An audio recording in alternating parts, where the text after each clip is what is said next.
Hi friend, आपका एक बार फिर से स्पेशल क्लासेस में स्वागत है। मैं भगन सर। हम सब पढ़ रहे थे इंटरनल वायरिंग और इंटरनल वायरिंग का पहला क्वेश्चन हमने सॉल्व किया 2 BHK का एस्टिमेटिंग कास्टिंग कैसे किया जाए। और 2 BHK में हमने देखा कि अगर सिंगल लाइन डायग्राम के द्वारा सॉल्व कर रहे हैं तो हमारा टाइम बहुत ज़्यादा जाएगा। तो एग्ज़ाम में जब तक सिंगल लाइन डायग्राम बनाने के लिए ना कहे तो आप सिंगल लाइन डायग्राम के द्वारा मत हल करिएगा। आपको फिर बताया गया सिंगल लाइन डायग्राम के बाद कि डायरेक्ट हम कैसे कंड्यूट और केबल की लंबाई निकालेंगे। तो उसमें हमने ये देखा कि भाई किसी एक माप की हम कंड्यूट ले लेंगे और फिर ऊर्ध्व और क्षैतिज कंड्यूट और दीवार क्रॉस करने में जितनी कंड्यूट की लंबाई लगती है सबको हम जोड़ लेंगे। लाइट फैन के लिए अलग जोड़ेंगे और पावर सर्किट के लिए अलग जोड़ेंगे। हमने देखा जो लाइट फैन का कंड्यूट आया था उसमें हम 3 का गुणा कर दिए तो हमें लाइट फैन के लिए केबल की लंबाई पता हो गया, क्योंकि बताया गया कि भाई यहाँ पे लाइट फैन में न्यूट्रल का अपेक्षा जो फेज वायर होता है वह 3 गुना होता है, इसलिए हम 3 का गुणा कंड्यूट वायर में गुणा कर देंगे तो हमारी लगभग लाइट फैन हेतु कितनी केबल लगेगी उसकी जानकारी मिल जाएगी। और पावर सर्किट के लिए हमने 2 का गुणा किया कंड्यूट की लंबाई में, क्योंकि भाई पावर सर्किट में लगभग जितना फेज रहता है उतना ही न्यूट्रल रहता है।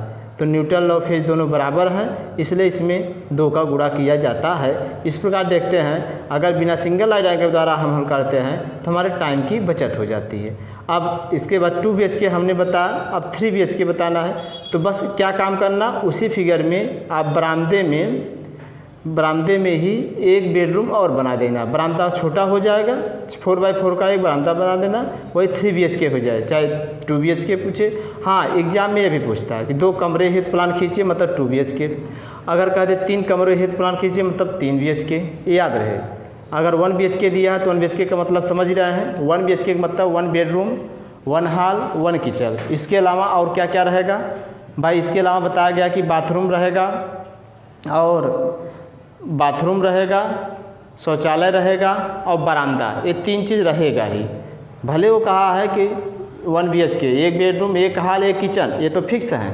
इसके अलावा शौचालय बाथरूम और बरामदा रहेगा, कहे या न कहे, चाहे 2 BHK का हो चाहे 3 BHK का हो, ठीक। और फिर हमने बताया सामग्री का आकलन और मूल्यांकन आप सब कर लीजिएगा। भाई बताया गया है जिस आधार पे उसी आधार पर करिएगा।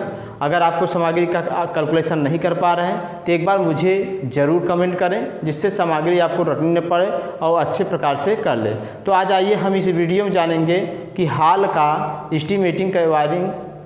की वायरिंग का एस्टिमेटिंग एंड कास्टिंग कैसे की जाती है। तो जैसा हमने एक क्वेश्चन लिया है, यहाँ पे बोर्ड पर देखिए लिखा है, इन्होंने कहा है कि एक संस्था के परीक्षा हॉल की माप है 15 मीटर × 8 मीटर, अर्थात 15 मीटर लंबाई है, 8 मीटर चौड़ाई है, 4.5 मीटर इसकी ऊंचाई है। मैं कह रहा है ट्यूबलाइट तथा पंखे लगाने हैं, बल्ब नहीं लगाने, कह रहे हैं ट्यूबलाइट और पंखा ही लगाना है। एक बात और बता दें, जब ट्यूबलाइट दिया हो तो ट्यूबलाइट ज़्यादातर छत पे ही लगाना, दीवार से कम। दीवार पे भी लगा सकते हैं, कोई दिक्कत नहीं। अगर ट्यूबलाइट दिया है तो आप छत पे ही लगा देना हाल के लिए। तो घर में तो जानते हैं दीवार पर लगा सकते हैं, छत पर। तो अगर बल्ब होगा तो बल्ब को आप दीवार पे लगाना ज़्यादातर, और छत पे भी लगाएंगे तो भी कोई दिक्कत नहीं है। तो क्या होगा, बल्ब को लटकाना पड़ेगा, और दीवार पे लगाते हैं तो क्षैतिज वायरिंग की ऊंचाई पे लगाना पड़ता है। ये आप मेरी बातों को याद रखिएगा कि अगर बल्ब दिया है तो आप दीवार पे ही लगाए, क्षैतिज वायरिंग पर ही।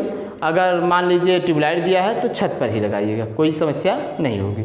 तो आइए देखते हैं कि भाई कह रहे हैं ट्यूबलाइट और पंखे लगाने हैं के लिए लेआउट, मतलब ये प्लान बनाइए और फिर संस्थान का प्लान ये बनाइए और इसमें लगने वाले सामानों का आकलन कीजिए। सामानों के केवल आकलन करना है, मतलब लागत नहीं ज्ञात करना है, क्या सामग्री की सूची तैयार करनी है।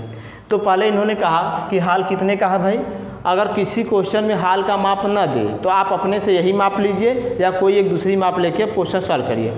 अब बताइए क्या यहाँ पे बल्बों की संख्या दिए हैं, ट्यूबलाइटों की संख्या दिए हैं, नहीं दिए हैं। तो हम कैसे इसका अनुमान लगाएंगे, उसके लिए आइए अभी हम जानते हैं। तो पहले कह रहे हैं प्लान बनाइए। तो प्लान क्या है भाई, कह रहे हैं कि भाई इस हाल का जो लंबाई है वह है 15 मीटर, ठीक 15 मीटर है। और कह रहे हैं इसकी जो चौड़ाई है, हाल की जो चौड़ाई दिए हैं, चौड़ाई है कह रहे हैं 8 मीटर है, ठीक चौड़ाई 8 मीटर है। तो भाई ये चौड़ाई हो गया, लंबाई हो गया। और ऊंचाई कितना है, 4.5 मीटर है। चलिए वो तो ऊंचाई तो लिखा जाएगा, सीलिंग की ऊंचाई है। अब यही हमारा प्लान हो गया। अब इस क्वेश्चन को कैसे हम सॉल्व करेंगे तो आइए देखते हैं। तो सॉल्व करने के लिए अब कैसे अंदाज़ा लगाएंगे, कितने इसमें बल्ब लगाएं, कितने फैन लगाएं। तो आपको एक अनुमान बता दें कि पहले फैन सेट किया करो और 2 फैनों के बीच की दूरी हाल में 2 फैनों के बीच की दूरी 3 मीटर, 2 फैनों के बीच की दूरी 3 मीटर। और जब भी फैन लगाना कम से कम 1.5 मीटर दीवार से छोड़ के लगाना, क्योंकि एक फैन की जो पत्ती की लंबाई होगी वह 1 मीटर तक होती है। थोड़ा आधा मीटर तक गैप करके हम दीवार से छोड़ देंगे जिससे दीवार से टच में नहीं आए। तो 1.5 मीटर तक हम दीवार से छोड़ के तब फैन लगाना, चाहे यहाँ से लगाना, चाहे यहाँ से लगाना, चाहे यहाँ से, चाहे यहाँ से। ठीक, अब हमको कैसे पता चलेगा? तो हमने ये बताया कि 2 फैनों के बीच की दूरी कितना रखो, 3 मीटर रखो।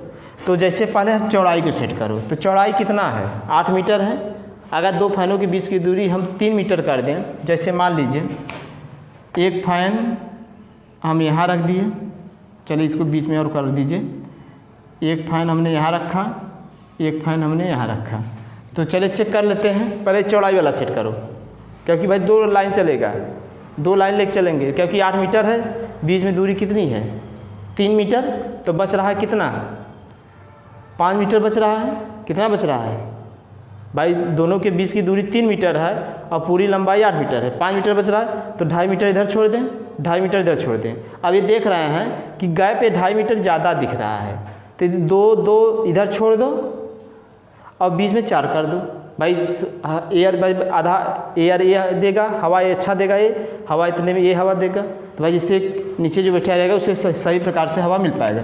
तो बीच में हम क्या कर दें? 4 मीटर का गैप कर दें और किनारे किनारे क्या कर दिया जाए? 2-2 मीटर का। तो भाई बीच में 4 मीटर का गैप कर दें और किनारे किनारे 2-2 मीटर का। तो इस प्रकार हमारा ये सेटिंग हो गया। अगर हम इसमें जैसे कोई कहता सर जी 3 फैन लगा दीजिए, तो 3 फैन क्यों नहीं लगाएंगे? 3 तिरका 9 और ये कितना है? 8 फीट है, तो 2 ही फैन लगेगा। क्लियर? अब आइए देखते हैं लंबाई में कितना फैन लगेगा। तो लंबाई कितनी मीटर है? 15 मीटर है। तो भैया अगर 15 में 3 का भाग करें तो कितनी बार जाएगा? 15 में 3 का भाग करें तो 3 × 5 = 15, 5 जा रहा है। कितना जा रहा है? 5 फैन। तो अगर 5 फैन लगा देंगे और 2 फैनों के बीच की 3 मीटर दूरी और किनारे किनारे 1.5 मीटर छूटेगा तो ये ज़्यादा ले लेगा। अगर हम क्या काम करें? 4 ही फैन लगाएं। देख तो पहले 4 ही फैन लगाते तब बताते 5 फैन क्यों नहीं लगाएंगे। तो चले जैसे एक फैन यहाँ हो गया बराबर दूरी पर, दूसरा फैन यहाँ कर दो, तीसरा फैन यहाँ कर दो, चौथा फैन यहाँ कर दो। यह हो गया। ठीक, यहाँ पर इसको लगाएं। अब इसके बाद अब देखिए इधर 3 मीटर 3 मीटर 3 मीटर 3 मीटर, 3 चौका 12 और 1.5 मीटर इधर छोड़ दिए, 1.5 मीटर इधर छोड़ दिए। आपको बताया गया कुल मिला कितना जाएगा? 15। अब यही सेम प्रोसेस आप ऊपर दिखाइए। अब चूँकि ट्यूबलाइट भी छत से ही लटकाना है, ट्यूबलाइट भी क्या करना है? छत से लटकाना है। तो भी अभी हम बता रहे हैं। तो उसके लिए उपाय क्या किया जाएगा? इसको थोड़ा भाई ट्यूबलाइट बना के चले, इसकी हम चौड़ाई बढ़ा दे रहे हैं जैसे एग्जामिनर को समझ में आए। भाई ये पूरा दिखाया जा जाता है इसे। ये हाल की माप अगर ना दिया हो तो अपने मर्जी से कुछ भी मान लें। और हाल में 2 दरवाजे होते हैं, एक किसी एक साइड इधर दिखा दीजिए एक दरवाज़ा, और एक दरवाज़ा किसी एक साइड इधर दिखा दीजिए।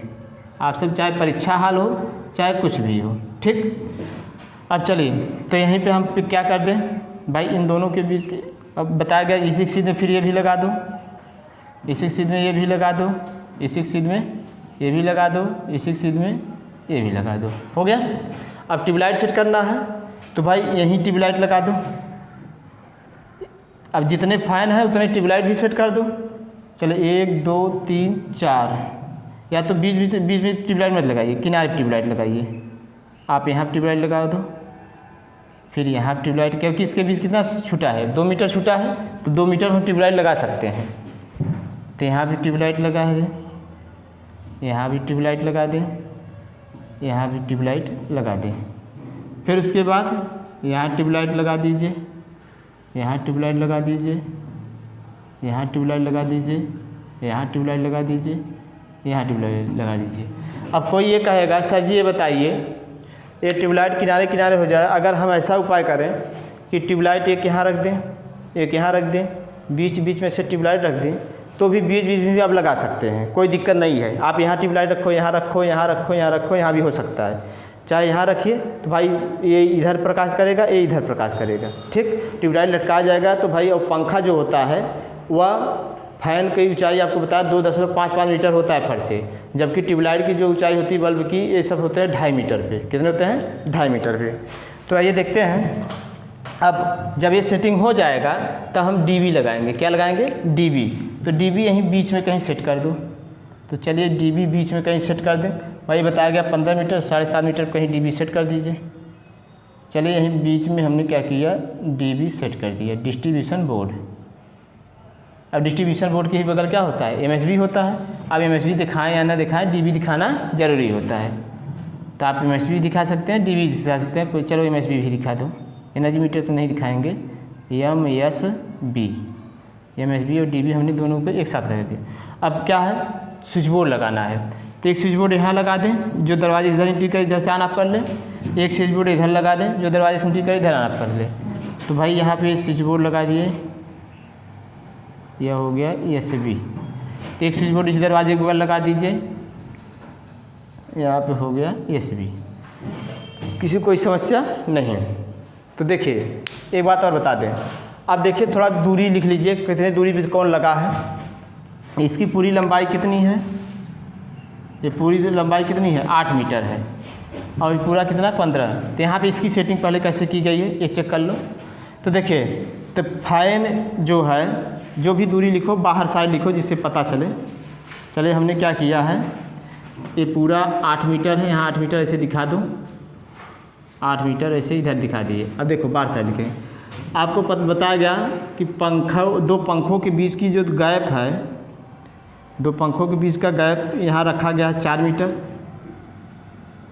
यहाँ क्या रखा गया? 4 मीटर। और दो पंखों के बीच की गैप 4 मीटर। और इधर पंखा दीवार से कितना छूटा है? दीवार से छोड़ा गया 2 मीटर पे। कितना छूटा है? 2 मीटर पे। तो भी लिख दीजिए 2 मीटर। और इधर भी पंखा दीवार से कितना छूटा है? 2 मीटर। पहले ऐसा हम प्लान में दिखा देंगे। ये हो गया सेटिंग। अब आइए क्या करते हैं, इस साइड का सेटिंग देखते हैं। लेकिन अब आपको ये बताना है कि पंखे से ट्यूबलाइट कितना जाएंगे। तो इन दोनों के बीच 2 मीटर है, तो 1 मीटर इधर छोड़ के ट्यूबलाइट लगा दो। तो मतलब पंखे से ट्यूबलाइट के बीच की दूरी कितनी है? 1 मीटर है। पंखे से ट्यूबलाइट के बीच की दूरी कितनी है? 1 मीटर। तो आप यहाँ लिख दीजिए 1 मीटर है। ऐसे ही ये पंखे से ट्यूबलाइट के बीच की दूरी कितनी है? 1 मीटर है। कोई समस्या नहीं। यह हो गया। ये दूरी से कैलकुलेशन, दूरी इसलिए ऐसा दिखाया जा रहा है जिससे कैलकुलेशन करने में कोई दिक्कत ना हो।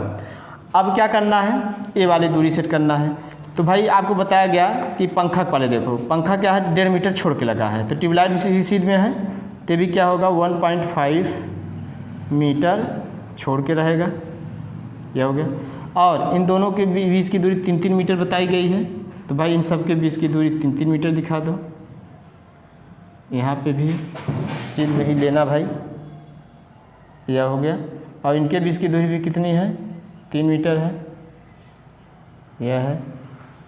फिर इनके बीच की दूरी कितनी है? 3 मीटर है। इनके भी बीच की दूरी कितनी है? 3 मीटर है। सबके बीच गैप भाई 3 मीटर है। बताया गया दो पंखों के बीच की दूरी कितना लेंगे? 3 मीटर लेंगे। यह हो गया। और इधर कितना छूटा है? 1.5 मीटर, जैसा कि शुरुआत में बताया गया आपको। तो यह हो गया पूरा डिस्टेंस हमने लिख लिया। अब कैसे पता चलेगा कि कितने परिपथ बनेंगे? अब आप ये पूछ सकते हैं कि सर जी अच्छा आप ये बताइए, जैसे एक स्विच बोर्ड है, उस एक स्विच बोर्ड पर हम कितने पॉइंट जोड़ सकते हैं? एक स्विच बोर्ड पर जैसे यहाँ पे इतना जो भाग है, इतने भाग को हम क्या कर दें, एक इस स्विच बोर्ड से जोड़ दें और इतने भाग को हम एक स्विच बोर्ड से जोड़ दें। अब कैलकुलेशन से पता चलेगा कि यहाँ पे कितने परिपथ होगा। अगर मान लीजिए एग्ज़ाम में कह दे 5 एम्पीयर का सॉकेट भी लगाना है, तो 5 एम्पीयर का सॉकेट लगाना, तो एक 5 एम्पीयर सॉकेट यहाँ लगा दो, एक 5 एम्पीयर सॉकेट वहाँ लगा दो, कोई दिक्कत नहीं। अगर नहीं कहा है क्योंकि भाई एग्ज़ाम हॉल है, तो हाँ चूँकि एग्ज़ाम हॉल में सॉकेट की आवश्यकता नहीं होती है। मान लीजिए अगर दूसरी जगह कहीं हो, हाल आ गया तो वहाँ सॉकेट लगाने के, अगर कह दिया सॉकेट लगाने के सॉकेट लगाना है, नहीं कहा तो आप नहीं लगाएंगे। तो चलिए अगर लगा भी दोगे तो भी कोई दिक्कत नहीं है, इसमें कहा नहीं है तो इसमें नहीं लगा रहे हैं, तो जब कहेगा तभी सॉकेट आप लगाना है। कोई समस्या किसी को? अब कैसे पता चलेगा कितने परिपथ बनेगा, कैसे पता चलेगा कितने परिपथ होगा? तो उसके लिए हम विद्युत भार की क्या करेंगे, गणना करेंगे। और आपको ये भी बताया गया है कि भाई सबसे पहले हम लिखेंगे पूर्वानुमान, और यहाँ हम कंड्यूट और सिंगल लाइन डायग्राम कंड्यूट और केबल की लंबाई हम किसके द्वारा ज्ञात करेंगे? बिना सिंगल लाइन डायग्राम के द्वारा ज्ञात करेंगे।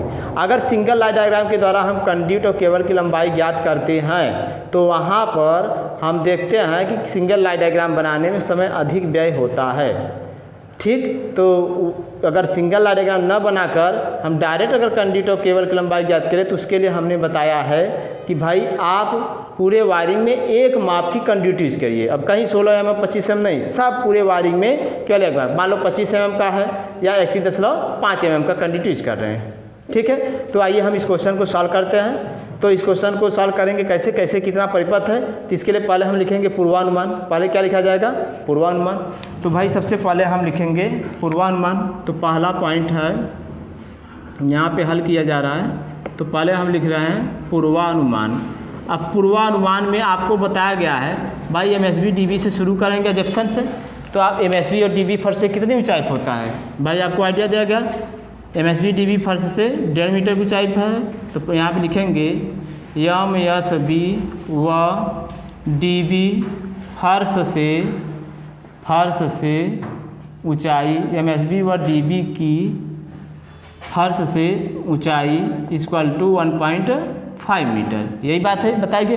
MSB DB की बात हम लिखते हैं स्विच बोर्ड। तो भाई दूसरा लिखेंगे SB की फर्श से ऊंचाई 1.25 मीटर, यह हो गया।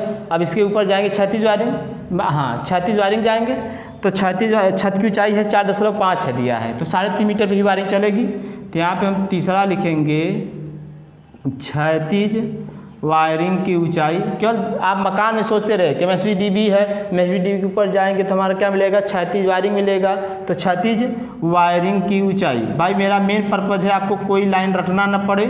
अगर रटना पड़ेगा तो मेरे पढ़ाने का कोई मतलब नहीं रहेगा। तमाम वीडियो यूट्यूब पे पढ़े हैं, आप वहाँ से पढ़ सकते हैं। मेरा मेन पर्पज है बिना रटे इलेक्ट्रिकल ड्राइंग को कैसे समझें और एग्ज़ाम हॉल में करके आए, पूरा नंबर पाएँ। क्षैतिज वायरिंग की फर्श से ऊंचाई, क्षैतिज वायरिंग की फर्श से ऊंचाई, तो क्षैतिज वायरिंग की फर्श ऊंचाई भाई 3.5 मीटर। फिर आप बता दोगे सीलिंग की ऊंचाई, मतलब सीलिंग की ऊंचाई ये दिए हैं 4.5 मीटर, वही छत की ऊंचाई है। सीलिंग की ऊंचाई इक्वल टू, चलो यहाँ लिख देते हैं, है भाई 4.5 मीटर है। ये बात हो गई। हाँ, एक बात और आप समझ लीजिए, ट्यूबलाइट आपने कहाँ से लटकाया है? छत से लटकाया है। कहाँ से लटकाया है? छत से लटकाया है।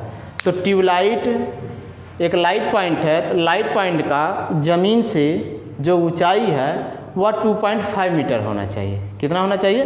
2.5 मीटर, तभी अच्छा प्रकाश मिलेगा। नहीं तो वहाँ कमरे में उतना प्रकाश, लाइट 4.5 मीटर है तो हाल है बहुत ऊपर लाइट हो जाएगा, प्रकाश नीचे नहीं आ पाएगा, पंखे की छाया पड़ेगी। तो इसलिए जो पंखा है तो 2.55 मीटर पे रहता ही है, पंखा 2.55 मीटर पे रहेगा। पंखे की जो ऊंचाई है वो 2.55 पे, और जो हमारा क्या कहते हैं ट्यूबलाइट है वो फर्श से 2.5 की ऊंचाई पे रहेगा। तो अर्थात वहाँ से बताया जाएगा कितना नीचे वायर आएगा। नीचे केवल वायर आता है, कंडक्ट पाइप नहीं आता है। नीचे क्या आएगा? वायर आएगा। पंखा जब लटकाया जाता है पाइप से लटकाते हैं तो वायर लेके आते हैं, कंडक्ट पाइप नहीं लेके आते हैं। ऐसे ट्यूबलाइट जब लटकाएंगे तो केवल ऐसे वायर चला आएगा, आपका कंडक्ट पाइप नहीं आएगा। तो यहाँ पे केवल हम पहले कंडक्ट पाइप का ही गणना करेंगे, वहाँ तक ही बताया जाएगा। यहाँ पे आप लिख सकते हैं कि भाई ये तो हो गया सीलिंग ऊंचाई। सीलिंग ऊंचाई के बाद आप बता दीजिए यहाँ कहीं दीवार पार नहीं किया है, तो आप दीवार पर नहीं पार किया है तो दीवार की मोटाई मत लिखिए, क्योंकि कहीं दीवार क्रॉस नहीं किया है। ठीक, तो आप बता दीजिए ट्यूबलाइट की फर्श से ऊंचाई 2.5 मीटर है। भाई 5वें पॉइंट लिखेंगे ट्यूबलाइट की फर्श से ऊंचाई इक्वल टू 2.5 मीटर है। क्लियर? फिर उसके बाद जो हमारा, हाँ एक बात और बता दें, ध्यान से सुनो, जो वायरिंग करने वाला आता है वह केवल जहाँ पॉइंट है, जहाँ तक कंड्यूट गई है वहीं तक केवल कनेक्शन करके जाता है, याद रहे। अब आप सोचेंगे कि सर जी अगर वो पॉइंट तक कनेक्शन किया है, पंखा जब नीचे लटकाएंगे 2 मीटर या 3 मीटर पंखा नीचे लटकेगा तो अतिरिक्त वायर लगेगा। तो भाई जब पंखा लगाओगे तब वहाँ पे अतिरिक्त वायर जोड़ के जब पंखा लगाया जाएगा तब वो लगाया जाता है। तो अर्थात हम केवल जहाँ तक कनेक्शन गया है पंखा के, जहाँ जंक्शन बॉक्स है वहीं तक के यहाँ कनेक्शन दिखाया जाता है, और नीचे जितना आया है उससे कोई मतलब नहीं है, उसका आप कनेक्शन नहीं करोगे, ठीक है। तो यह हो गया ट्यूबलाइट की फर्श से ऊंचाई, फर्श से ऊंचाई। छठवां लिख लो, फैन की फर्श से ऊंचाई, ये होता है 2.5 मीटर। ये केवल दिखाया गया इसे है जिससे अच्छा हवा मिल पाए हाल में और प्रकाश भी हो सके। अब इतना ही लिखना। अब ये बता दो कौन सी वायरिंग कर रहे हो। Internal conduct wiring loop in method से की गई है। लास्ट पॉइंट यही लिखते हैं हम, इंटरनल वायरिंग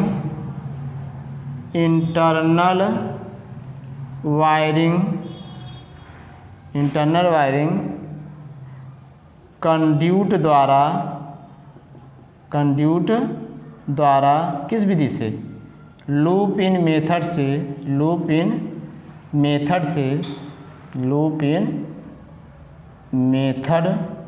से होगी, ठीक। ये बातें हो गई। तो इस प्रकार हम पूर्वानुमान लिख रहे हैं। तो भाई एक बार आप इसका स्क्रीनशॉट ले लीजिए, फिर उसके बाद हम चलते हैं विद्युत भार की गणना करने के लिए, ठीक है। आइए देखते हैं। देखिए भाई ये मीटर में है, सब मीटर है, ये mm में नहीं है, मिस्टेक हो गया है। तो आप सब स्क्रीनशॉट ले लीजिए फिर से दोबारा, ठीक है। ओके, अब आइए इसको मिटाते हैं। इसको मिटाकर फिर हम लिखते हैं विद्युत भार की गणना। दूसरा स्टेप है, पहला था पूर्वानुमान, दूसरा विद्युत भार की गणना, तीसरा स्टेप है आयोजन चित्र वो है। फिर चौथा स्टेप आपका रहेगा भाई कंडक्ट व केबल की लंबाई ज्ञात करना। पांचवा स्टेप रहेगा सामग्री का आगरण एवं मूल्यांकन। तो इतने स्टेपों से हम गुजरते हैं। तो दूसरा स्टेप हमारा है विद्युत भार की गणना। तो भाई विद्युत भार गणना यहाँ क्या पावर सर्किट है? नहीं है, क्या लाइट फैन है।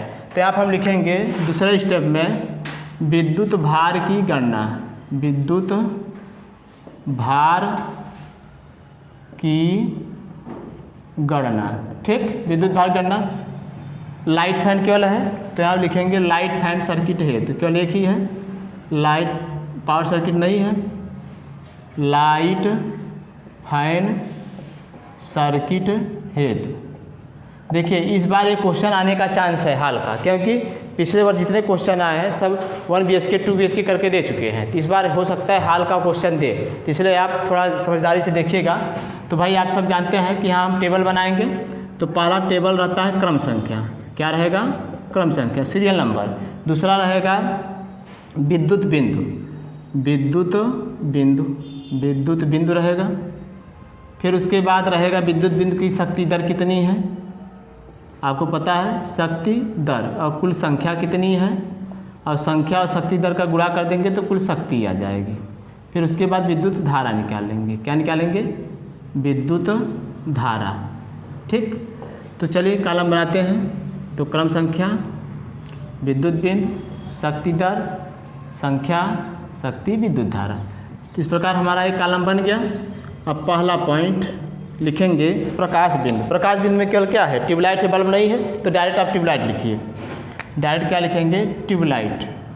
ट्यूबलाइट भाई ये सब वाट में शक्ति दर है, शक्ति भी वाट में, विद्युत धारा क्या है? एम्पियर में, ठीक। अब ट्यूबलाइट 40 वाट का माना जाता है, ठीक। ट्यूबलाइटों की संख्या गिन लो कितनी है। तो भाई देखो 1 2 3 4 5 ट्यूबलाइट इधर है, ठीक, और 5 इधर है, 5 ट्यूबलाइट इधर है, 5 ट्यूबलाइट इधर है। तो कुल मिला कितने हो गए? 10 ट्यूबलाइट। तो हम यहाँ पे लिखेंगे 10 ट्यूबलाइट हो गया। और शक्ति इनका गुणा कर दीजिए तो हो जाएगा 400 शक्ति, ठीक। अब दूसरा पॉइंट आइए। दूसरा पॉइंट है शक्ति के बाद, ट्यूबलाइट के बाद फैन है। तो देखो फैन 60 वाट माना जाता है। कुल फैनों की संख्या, जितना ट्यूबलाइट उतना फैन है, भाई ये भी 10 है, ठीक। तो हो जाएगा 600, ठीक। अब इनको क्या करिए, बस अब 5 एम्पीयर सॉकेट अगर दिया होता तो लिखते, नहीं दिया 5 एम्पीयर अगर सॉकेट दे देगा तो इसी के ऊपर ऐसे लगा देना। ठीक, तो अब आइए देखते हैं कि भाई आपका इसका योग करें कुल पॉइंट का, तो योग कर लो। कुल पॉइंट कितनी है? 10 दूना 20 पॉइंट है, कोई समस्या नहीं। कुल शक्ति कितनी हो गई? 1000 हो गई। भाग करो भाई। तो अब क्या करेंगे? विद्युत धारा निकालेंगे। तो I = टोटल शक्ति कितनी है? 1000 भाग करेंगे 230 वोल्ट का, तो इसका 0 से 0 कट जाएगा, तो भाई ये लगभग आएगा 4 कुछ एम्पियर आएगा। तो चलिए लिखते हैं यहाँ पे 4 कुछ एम्पियर आएगा। ठीक, 4 आया है 3 4, तो 4.34 एम्पियर आ गया विद्युत धारा। ठीक, तो यहाँ पे यह है, यहाँ पे लिख देंगे 4.34 एम्पियर। अब देख रहे हैं विद्युत धारा कितना है? 5 एम्पियर से कम है, तो अर्थात सब 5 एम्पियर का फ्यूज लगेगा। ठीक, तो अब यहाँ पे लिखा जाएगा, चूँकि आप बताते जो लिखते हो कहोगे 20 पॉइंट, भाई सब में जैसे लिखा जाता है 20.1000 वाट शक्ति हेतु, 1000 वाट शक्ति हेतु परिपथ में कितनी धारा प्रवाहित होगी? 4.34 एम्पियर धारा प्रवाहित होगी। ऐसे लिख दिया जाएगा, कोई समस्या नहीं। तो फिर लिखेंगे, इसलिए पहला पॉइंट लिखा जाएगा परिपथ संख्या। भाई एक आप समझ गए परिपथ संख्या, तो बताइए पॉइंट कितना है? 20 है। अब एक लाइट फैन सर्किट में कितने पॉइंट होने चाहिए? 10। अब यहाँ 20 है, तो भाई 20 है, 10 के लिए 1, अगले 10 के लिए 1, मतलब कुल मिला के परिपथ संख्या कितना हो जाएगा? 2। अब उसके बाद लिखा जाता है MSB की माप, मतलब फ्यूज की माप या MCB की माप। MSB की माप, तो MSB की जो माप होगी, भाई करंट 5 एम्पियर से कम है तो 5 एम्पियर 250 वोल्ट, 250 वोल्ट इसलिए जाएगा कि उससे ज़्यादा रेटिंग करेंगे। 250 volt DPIC fuse unit, DPIC fuse unit चाहिए। ठीक, इसके बाद हम लिखते हैं तीसरा पॉइंट हमारा जो होता है वह होता है DB की माप। अब DB की जो माप है वही सेम रहेगा, 5 एम्पियर 250 वोल्ट सिंगल फेज, कितने मार्गी? जितना परिपथ है 2 मार्गी IC वितरण बोर्ड, मतलब डिस्ट्रीब्यूशन बोर्ड चाहिए। यह हो गया, ये हमारा हो गया DB माप। अब लिखेंगे केबल की माप, तो केबल की माप लिखते हैं। तो चलो केबल की माप दिखा दो। केबल की माप, तो केबल की माप भाई करंट क्या है? 10 एम्पियर से कम है, जैसा कि कल हमने जो बताया था 10 एम्पियर का, तो 1.5 mm² कर लेंगे केबल। तो यहाँ लिखेंगे 1.5 mm² PV सिंगल पर लिखेंगे सिंगल कोर का 1.5 mm² single core PVC aluminium, क्योंकि भाई वायरिंग में सिंगल कोर का ही प्रयोग किया जाता है, एल्युमिनियम चालक। अब केबल एक है MSB और DB के बीच, तो MSB और DB के बीच की दूरी कितनी होती है? 0.5 मीटर, ये आपको बताया गया है, उतना रखा जाता है। तो लिखेंगे 5वां पॉइंट, MSB व DB के बीच, MSB व DB ये सब में कॉमन है, DB के बीच केबल की। और जितने लोग पहली बार मेरे वीडियो को देख रहे हैं वो कृपया पीछे जितने वीडियो पड़े हैं इंटरनेट वाली को आप देखेंगे, तभी आपको क्लियर होगा। पूरे गारंटी के साथ कह रहा हूँ, आपको कोई मटेरियल रटना नहीं पड़ेगा, केवल स्टेप चलते रहिए। के बीच केबल की लंबाई देख लो, तो केबल की लंबाई होती, केबल की माप ये बताया गया है। ये माप मिनिमम कितनी होनी चाहिए भाई? ये माप आपका 2.5 mm से कम नहीं होना चाहिए। तो यहाँ आप लिखेंगे 2.5 mm² PVC single core PVC aluminium चालक, ये 2.5 का रहेगा, क्योंकि करंट भाई 5 से कम है, जब ज़्यादा होती तो अगला हम लिखते हैं। तो इस प्रकार हमने क्या किया? विद्युत भार की गणना किया। अब यही चीज़ आइए इसमें क्लियर कर लेते हैं। तो हमने देखा कि भाई कितने परिपथ हैं? 2 परिपथ हैं। तो चलिए एक परिपथ इस साइड दे दिया जाए, एक परिपथ इस साइड दे दिया जाए, चेक कर लें। तो चलिए एक परिपथ हम जो इधर दे रहा है इसको यहाँ लाए स्विच बोर्ड, ठीक, स्विच बोर्ड लाए। और एक बात और आपको बता दें, ये जो है 1.5 मीटर लगा है, जबकि मान लीजिए जो हॉल का दरवाज़ा हो तो चौड़ा होता है, यहाँ हॉल का दरवाज़ा 1.5 मीटर ही है। यहाँ हॉल का जो दरवाज़ा है वो 1.5 ही मीटर है, हॉल का दरवाज़ा चौड़ा रखा था। यहाँ पे आप पूर्वानुमान में एक चीज़ ये कैलकुलेट करेगा कि माना यहाँ हॉल के जो दरवाजे हैं वो 1.5 मीटर है, ठीक। तो 1.5 मीटर पे है, तो मतलब इसी सीध में यहाँ पे आया, यहाँ से गया ट्यूबलाइट में, ट्यूबलाइट से गया फैन में, फिर फैन से गया इस फैन में, इस फैन से इसमें गया, यह हो गया। अब फिर क्या करना है, ये पूरा इसमें आधे भाग 10 पॉइंट इससे जोड़ दो, 10 पॉइंट उससे जोड़ दो, तो मतलब कितने पॉइंट हुए, 1 2 3 4 5 6 7 8 पॉइंट इससे जोड़ दे, और 8 पॉइंट नहीं जोड़ना है, 10 पॉइंट इससे जोड़ने हैं। तो 10 पॉइंट जोड़ने के लिए हम क्या करेंगे, अब देखो, तो यहाँ से फिर इसको यहाँ से ऐसे जोड़ो, यहाँ से ऐसे जोड़ो, यहाँ से ऐसे जोड़ो, इसको भी जोड़ दो, इनका भी कनेक्शन हो गया। कितने पॉइंट जुड़ गए, 2 2 4 4 4 8 हो गए। अब 2 और जोड़ने हैं, तो 2 और जोड़ने हैं, तो आप एक काम करिए, 2 और जोड़ने के लिए ये डीबी से ही गया है भाई, ये जो आया है ये डीबी से। चलिए आप एमएसबी दिखाएं या न दिखाएं, कोई दिक्कत नहीं है। तो एमएसबी अगर न दिखाएं, यहीं से डीबी से आया है, और डीबी कहाँ पे है, मिडिल पे है। तो ये इसको दिखाने के लिए हम क्या काम कर रहे हैं, यहीं से इसको कनेक्शन कर दिए, तो 2 पॉइंट इससे जुड़े हैं। या तो यहाँ से जोड़ के दिखा दो, या तो फिर आपको अगर नहीं मतलब क्लियर हो पा रहा है, आप कन्फ्यूजन में हैं, तो क्या काम करिए, इसको यहीं से ऊपर ले जाइए, छत से नहीं, छत से ज़रूरी नहीं है, इस नीचे से ले जाओ, चलो नीचे से इसको ऐसे जोड़ दो, हो गया। तो भाई पहला परिपथ में हमने 10 पॉइंट जोड़ दिया, अब दूसरे परिपथ में भी 10 पॉइंट जोड़ना है, तो उसको चलिए हम डाटेड दिखा दे रहे हैं। तो भाई डीबी से दूसरा परिपथ यहाँ से चलेगा, ये जाएगा स्विच बोर्ड में, गया स्विच बोर्ड में। अब स्विच बोर्ड से फिर कहाँ गया है, ट्यूबलाइट में, ट्यूबलाइट में, फिर फैन, फिर ट्यूबलाइट, फिर ऐसे यहाँ पे ऐसे दे दो, ट्यूबलाइट फैन, फिर फैन, फिर ट्यूबलाइट। फिर अब इसको 2 को जोड़ना है, अब 2 ये ऊपर बच रहा है, तो 2 ऊपर बच रहा है, इसको यहीं से जोड़ दीजिए, इसको यहाँ से कनेक्शन कर दो, उसको वहाँ से कनेक्शन कर दो, इसको यहाँ से कनेक्शन कर दो, कोई समस्या नहीं भाई, इससे ही कनेक्शन कर दीजिए।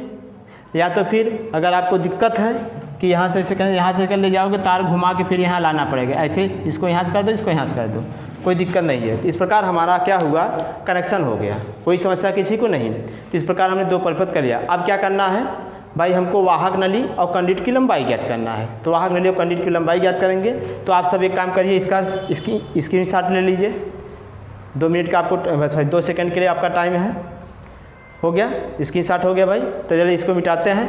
अब भाई ये दूसरा स्टेप था, तीसरा स्टेप है हमारा वितरण चित्र, मतलब जितने चित्र बताए, सिंगल डायग्राम इसमें नहीं बनाएंगे, तो चलो वितरण चित्र बना लेते हैं, ठीक।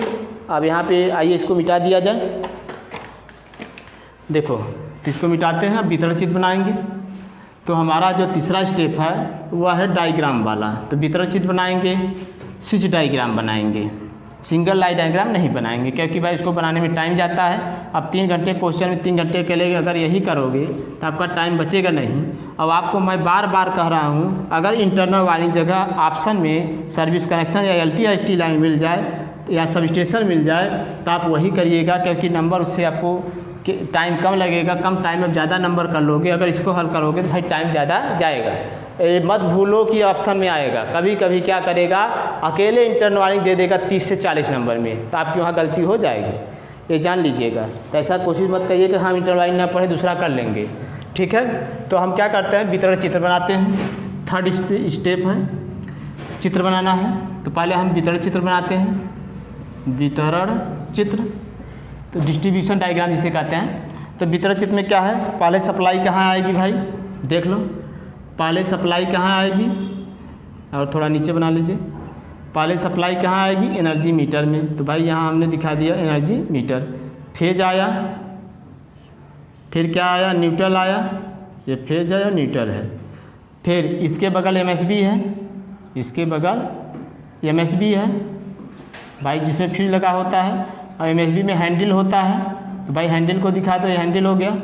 हैंडल में ऐसे रहते हैं, यहाँ पॉइंट दिखा दीजिए, तो यहाँ भी पॉइंट दिखा दीजिए, यहाँ भी पॉइंट दिखा दीजिए। तो भाई मान लीजिए फेज है न्यूट्रल, तो पहले हम मान रहे फेज दे दीजिए, ये क्या दे दिए, न्यूट्रल, हो गया। अब यहाँ पे क्या है, फेज में क्या रहेगा, फ्यूज रहेगा, फेज में फ्यूज रहेगा, फ्यूज जोड़ दो। न्यूट्रल में न्यूट्रल लिंक रहेगा, न्यूट्रल लिंक जोड़िए, जोड़ दिए। अब इस MSB के बगल क्या रहता है, DB, तो MSB के बगल DB है, तो MSB के बगल DB बना दो। DB में बताया गया 2 स्ट्रिप रहते हैं, तो भाई 2 स्ट्रिप हैं, एक फेज़ के लिए और एक न्यूट्रल के लिए। तो चलिए हम क्या कर रहे हैं, इधर फेज़ का बना दे रहे हैं स्ट्रिप है, न्यूट्रल का स्ट्रिप है। तो फेज़ वाला वायर ले जाइए, फेज़ वाली पत्ती में जोड़ दीजिए, न्यूट्रल वाला ले जाइए वायर, न्यूट्रल वाली पत्ती में जोड़िए, जुड़ गए। अब यहाँ कितने परिपथ हैं, 2 परिपथ हैं, तो भाई एक फेज़ लीजिए और एक न्यूट्रल लीजिए। ये हो गया आपका क्या, सर्किट फर्स्ट। अब पता है फेज़ में क्या रहता है, फ्यूज, तो फेज़ में फ्यूज रहेगा, या MCB लगाया जाता है। दूसरा सर्किट ले जाना है तो फिर एक फेज़ ले लीजिए, फिर एक क्या लीजिए, न्यूट्रल ले लीजिए। तो यहाँ पे हो जाएगा सर्किट 2, कोई किसी की समस्या नहीं। तो और यहाँ पे फेज़ में भी क्या रहेगा, फ्यूज रहेगा, तो फ्यूज बना दो, फेज़ में फ्यूज हो गया। तो इस प्रकार हमने ये क्या किया, वितरण डायग्राम बना लिया। अब वितरण डायग्राम बनाने के बाद अब जैसे जैसे आपको अगर नंबरिंग करना हो तो ट्यूबलाइट को इधर जितने ट्यूबलाइट हैं इसको T1, T2, यहाँ पे हम T3, T4, T5 हो गया। फिर यहाँ पे आ जाइए T6, T7, T8, T9, T10। ये ट्यूबलाइट का मतलब नंबरिंग किया गया। फैन का नंबरिंग कर लो। फैन का नंबरिंग के लिए ये F1, ये F2, ये F3 और ये F4, F5। फिर इसे कर दो F6, ये क्या है F7, इसे कर दिया F8, ये क्या है F9, यह है F9 है। अब ये F क्या है 10 है। तो नंबरिंग हो गई, ठीक, ओके। तो अब आइए चलते हैं, हम क्या करेंगे, नंबरिंग कर दिए। ये नंबरिंग इसलिए दिखाया गया है, जैसे आप यहाँ दिखा सकते हैं कि पहला सर्किट किस किस में गया है, तो यहाँ लिखने के लिए बताए हैं। जैसे पहले सर्किट में कितने ट्यूबलाइट जुड़े, कौन कौन, देखो पहला सर्किट में T1, T2, T3, T4, T5। तो आप लिखेंगे T1, T2, T3, T4, T5। वह फाइन क्या है, फाइन भी F1, F2, F3, F5, F1, F2, F3, F5। Exam में जैसे बता हेतु लिख लो, इसके हेतु चाहिए, यहाँ पे लिखना है। तो यहाँ पे वही लिखोगे, यहाँ T5 तक था, T6 से शुरू हुआ दूसरा परिपथ, तो यहाँ लिखेंगे T6, T7, T8, T9, T10। वह क्या है भाई, फाइन भी है F6, F7, F8, F9, F10। यह हो गया हेतु, ये दूसरा सर्किट है, यहाँ पर ऐसे दिखा देंगे। तो यह हो गया हमारा वितरण डायग्राम। वितरण डायग्राम के बाद हम प्रत्येक सर्किट का क्या बनाते हैं, स्विच डायग्राम। तो वितरण डायग्राम के बाद हम बना रहे हैं स्विच डायग्राम, जिसे स्विचिंग डायग्राम कहते हैं, स्विच डायग्राम। तो स्विच डायग्राम आइए देखते हैं कैसे बनेगा। तो जितने परिपथ हैं उतने स्विच डायग्राम। कितने परिपथ हैं, 2 परिपथ हैं, तो भैया 2 परिपथ हैं। एक परिपथ में 10-10 पॉइंट जोड़े हैं, एक परिपथ में 10-10 पॉइंट जुड़ा है। तो यहाँ भी दिखा दीजिए ऐसे ऐसे। ये मान ले रहे हैं सर्किट फर्स्ट है, ये हो गया सर्किट फर्स्ट। अब इसे मान ले रहे हैं सर्किट सेकेंड है। भाई आप सभी को उम्मीद कर रहे हैं समझ में आ रहा होगा, नहीं समझ में आ रहा है तो कमेंट करेंगे। तो चलिए पहले सर्किट में कुल कितने ट्यूबलाइट पहले लिख लो, बना लो। फिर कितना फैन है, पहले सर्किट में 5 ट्यूबलाइट 1 से लेकर 5 तक, 1 से लेकर 5 तक फैन भी है। तो पहले ट्यूबलाइट पूरा दिखा दो। तो भाई 5 ट्यूबलाइट, 1 2 3 4 5, यह हो गया। फिर 5 फैन है, एक फैन को थोड़ा नीचे बना लीजिए, 1 2 3 4, थोड़ा और नज़दीक बनाए थे, 1 हो गया, 2 3 4 5, 5 फैन है। तो भाई सभी फैनों में क्या रहेगा, रेगुलेटर रहेगा। यहाँ पे रेगुलेटर सिंपल ऐसे दिखाते हैं स्विच डायग्राम में, सभी फैनों में रेगुलेटर रहेगा, सभी फैनों में रेगुलेटर रहेगा, हो गया। और सभी के लिए क्या चाहिए, एक एक स्विच चाहिए। तो सभी के लिए एक एक स्विच चाहिए, तो सब के लिए एक एक स्विच कर लो, ठीक। तो सबके लिए एक एक स्विच दिखाओ, सबके लिए एक एक स्विच, सबके लिए एक एक स्विच, जितने हैं सबके लिए एक एक स्विच, सबके लिए एक एक स्विच बना दो, सभी के लिए एक एक स्विच। तो भाई सभी के लिए एक एक स्विच, सभी के लिए एक एक स्विच, यह हो गया। अब इनको ऐसे कनेक्ट कर दो, ठीक। सबको ऐसे कनेक्शन देते जाओ भाई, इसको फेज लाए, सबको कनेक्शन देते जाइए, सबको कनेक्शन देते जाइए, सबको कनेक्शन देते जाइए, यह हो गया, ठीक। अब क्या करिए, यहाँ से न्यूट्रल जोड़िए, न्यूट्रल जोड़ दीजिए, न्यूट्रल जोड़िए, न्यूट्रल, न्यूट्रल जोड़ना है, न्यूट्रल फेज के ऊपर से आएगा, न्यूट्रल नीचे से। इस प्रकार हमने देखा। तो यहाँ पर लिखा जाता है भाई 230 वोल्ट 50 हर्ट्ज की लाइन है। तो यही सेम काम यहाँ होगा, सबका नाम कर दो। ये क्या है, T1। चलो दूसरे मार्कर से लिखते हैं। ये T1 है, ये T2 है, T3, T4, फिर यहाँ T5 या F1, F2, F3, F4, F5, fine हो गया, ठीक। इसी प्रकार यही जैसे ये सर्किट 1 बना है, सर्किट 2 में भी यही चीज़ है, तो सर्किट 2 में भी यही चीज़ दिखा दो। तो भैया 5 ट्यूबलाइट है, 1 2 3 4 5, ठीक। फिर फैन है 1 2 3 4 5। फैन के लिए क्या चाहिए, रेगुलेटर चाहिए, तो रेगुलेटर दिखा दो, सबके लिए एक एक रेगुलेटर। फैन के लिए रेगुलेटर, फैन के लिए रेगुलेटर हो गया। प्रत्येक के लिए एक एक स्विच चाहिए, तो प्रत्येक के लिए एक एक स्विच बना दो, प्रत्येक के लिए एक एक स्विच, तो प्रत्येक के लिए एक एक स्विच हो जाएगा भाई, प्रत्येक के लिए एक एक स्विच। जितने पॉइंट हैं सब पॉइंट के लिए एक एक स्विच रहेगा, प्रत्येक के लिए एक एक स्विच हो गया। अब यहाँ से सबको फेज दे दो, सबको फेज दे दो, सभी स्विचों में, सभी स्विचों में फेज दिया है। अब गया ट्यूबलाइट में, ट्यूबलाइट न्यूट्रल, फिर ट्यूबलाइट में, फिर न्यूट्रल, ट्यूबलाइट फेज, फिर न्यूट्रल, ट्यूबलाइट में फेज, फिर न्यूट्रल, ट्यूबलाइट में फेज, फिर neutral, fan regulator, regulator fan, fan फिर न्यूट्रल, रेगुलेटर में फिर फैन, फिर न्यूट्रल, रेगुलेटर फेज, फिर न्यूट्रल, फिर ये चीज़ ऐसे जोड़ते चले जाओ, यह हो गया, ठीक। ओके, अब सबका नाम लिख दीजिए। जैसे नाम क्या है भैया, यहाँ तक हुआ था आपका T5 तक था, ये T6 स्विच है, T6, T7, T8, T9, T10, ये हो जाएगा F6, F7, F8, F9, उधर देखो यही है, और F क्या है 10 है। कोई दिक्कत नहीं, अगर स्विच लिखना चाहते हैं S1, S2, S3, S4, S5, 6 वो भी लिख सकते हैं, कोई समस्या नहीं है। अब इतना लिखा के छोड़ देंगे। तो हमने देखा ये क्या बन गया भाई, वितरण डायग्राम, और ये क्या है, स्विच डायग्राम। तो एग्जाम इतना ही बनाना है। तो स्विच डायग्राम जब ये बन जाएगा तो अब आएंगे, पहला स्टेप था पूर्वानुमान, दूसरा स्टेप था विद्युत भार की गणना, तीसरा स्टेप था हमारा डायग्राम, आयोजन चित्र, स्विच डायग्राम, वितरण डायग्राम और स्विच डायग्राम, ये हो गया। अब अगला स्टेप है, हमें क्या करना है, कंड्यूट व वाहक नली की लंबाई ज्ञात करना।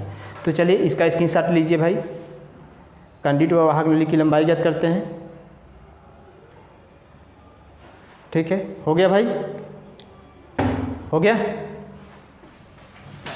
चलिए अब आते हैं, देखिए भाई यहाँ आप MSB लिख लीजिएगा, यहाँ आप DB लिख लीजिएगा।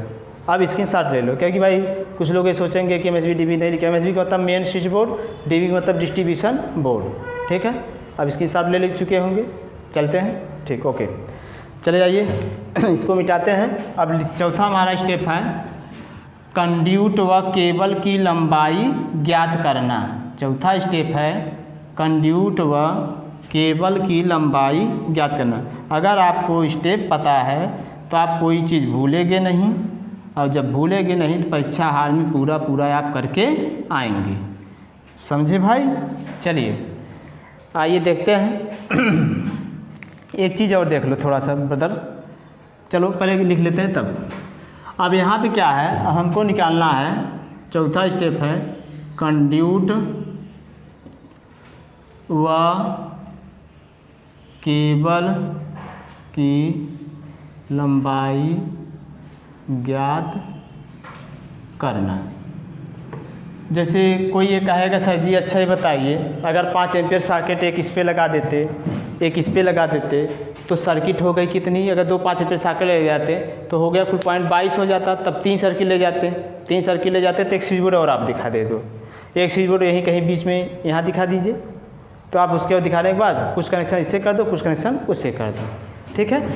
चलिए आइए चलते हैं, अब कंड्यूट की लंबाई निकालना। तो भाई यहाँ पे बताया गया है कंड्यूट के लिए हम ऊर्ध्व लंबाई और क्षैतिज लंबाई लेते हैं। जितनी लंबाई यहाँ पे दिख रही है ये सब कौन सी लंबाई है, क्षैतिज कंड्यूट है, तो पहले हम क्षैतिज कंड्यूट की लंबाई निकालेंगे। तो यहाँ लिखेंगे क्षैतिज कंड्यूट की लंबाई, चलो पहला लिखा जाए क्षैतिज कंड्यूट की लंबाई ज्ञात करना। तो हमने क्षैतिज कंड्यूट 2 प्रकार से बताया था, एक दीवार पे क्षैतिज कंड्यूट है और एक छत पे है, एक दीवार पे और एक क्या है, एक छत पे है।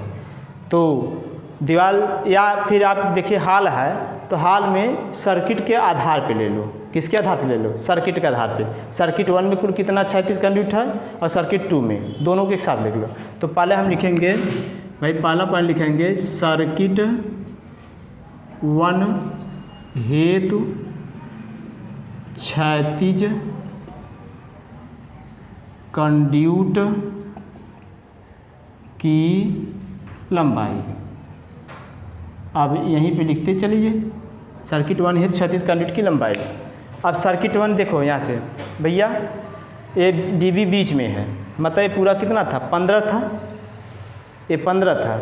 अगर ये 15 है तो इसका मतलब डीबी 7.5 पे है, डीबी 7.5 पे है। तो आप यहाँ से पहले परिपथ में आओगे स्विच बोर्ड तक। अब दरवाज़ा 1.5 मीटर माना गया है, दरवाज़ा कितना है, 1.5 मीटर। पूरा ये यहाँ से लेके यहाँ तक 7.5 है, दिखा दे रहे हैं भाई, आधे पे लगा तो ये 7.5 है डीबी तक, और दरवाज़ा 1.5 मीटर, 7.5 में से 1.5 मीटर निकाल दो तो 5 में से 5 गया 0, 7 में से गया 6, तो अर्थात डीबी से 6 मीटर आएंगे तो इसे SB1 मान लो भाई, ये SB1 है और ये SB क्या है, 2 है, ठीक। तो SB1 में आ गए, तो SB1 में कितना आएंगे, 6 मीटर, तो अर्थात पहली दूरी हम लिख लेंगे 6 मीटर प्लस, यह हो गया, ये तो दीवार पे था। अब ये चलते हैं, अब ये भी क्षैतिज दूरी ही दिख रही है भाई, यहाँ जितनी दूरी सब क्षैतिज है।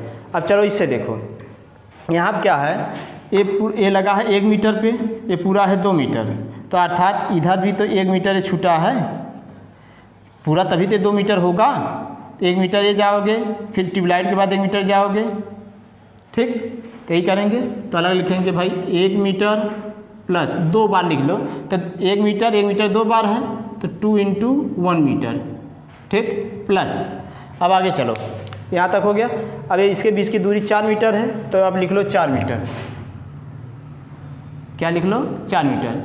और एक आइडिया आपको बता रहे हैं, चलो लिखो, ये लंबाई है, इसको थोड़ा कंड्यूट की लंबाई इक्वल टू, ठीक, तो यहाँ तो एक कितना है, 4 मीटर, तो प्लस 4 मीटर। फिर उसके बाद देखो, इसके बाद जाएंगे तो कितना है, 1 मीटर पे लगा है, तो केवल 1 मीटर लिखेंगे प्लस 1 मीटर। अब इसको कोष्टक में बंद कर दो, क्या कोष्टक बंद करें, ध्यान सुनो, यही सेम वाला दूरी तो ये भी है, यही सेम दूरी देखो ये भी है, तो अर्थात इसी को हम 2 बार कर दे रहे हैं, ऐसे 2 × जो भाई बार बार हम उसको दोबारा लिखते तो ऐसे एक बार लिख के 2 का गुणा कर दिए, कोई समस्या नहीं। अब ये बात यहाँ की हो गई। अब यही पहला परिपथ भी समाप्त नहीं हुआ, पहला परिपथ यहाँ भी है, तो 1 मीटर और फिर प्लस 1 मीटर जो है यहाँ पे 1 मीटर प्लस 1 मीटर, तो फिर प्लस 1 मीटर प्लस, भाई छोटा लिख रहा है समझ जाइएगा, बोल रहे हैं 1 मीटर। अब जोड़ लो, तो जोड़ते हैं, तो 2 × देखो 6 2 8 8 4 12 1 13 13 दूना 26, डायरेक्ट लिख लो, तो आ गया 26 मीटर प्लस 1 1 2 मीटर, तो आ गया भाई आपका ये 13 2 15 मीटर, 15 मीटर हो गया सर्किट 1 का क्षैतिज लंबाई।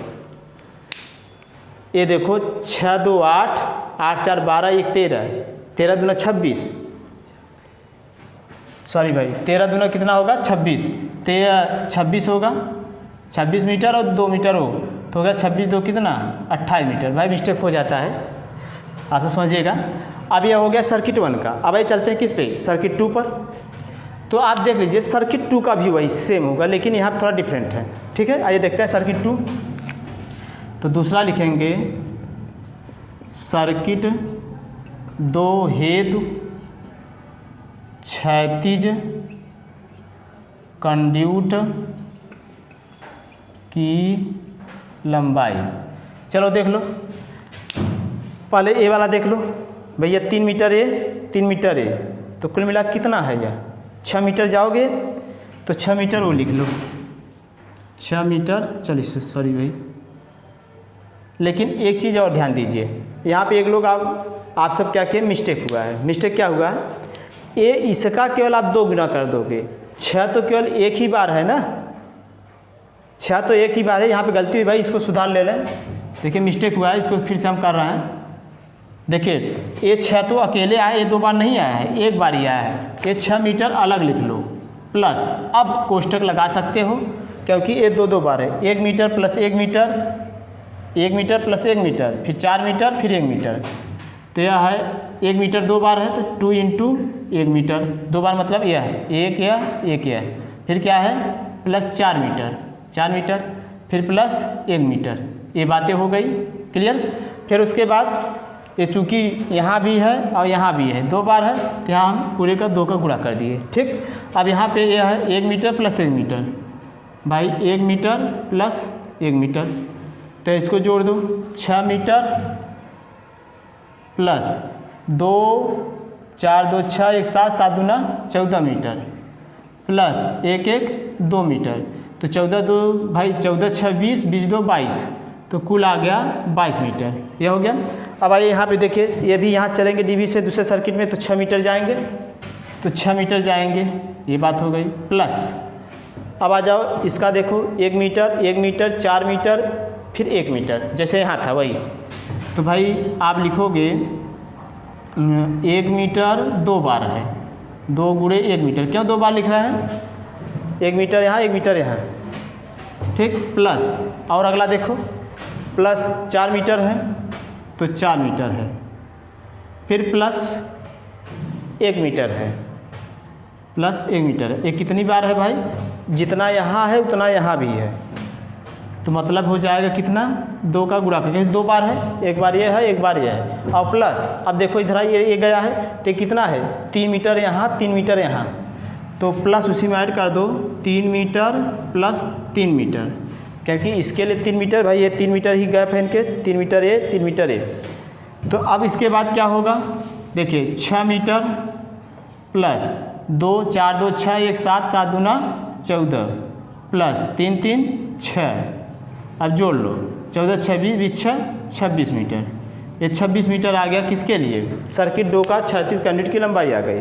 अब हमें क्या करना है, तो ऊर्ध्व कंडक्टर निकालना है और ऊर्ध्व कंडक्टर निकालना है, और ऊर्ध्व कंडक्टर पहले सर्किट और दूसरे सर्किट के लिए, तब निकालते हैं ऊर्ध्व कंडक्टर। तो भाई यहाँ पे आप लिख सकते हैं कुल क्षैतिज कंडक्टर की लंबाई, कुल पहले लिख दीजिए कुल क्षैतिज कंडक्टर की लंबाई। कुल क्षैतिज कंडक्टर की लंबाई मतलब 22 से है 26 से है, तो 22 प्लस 26, तो जोड़ दीजिए भाई कितना आ जाएगा 6 2 8 2 2 4, ठीक है।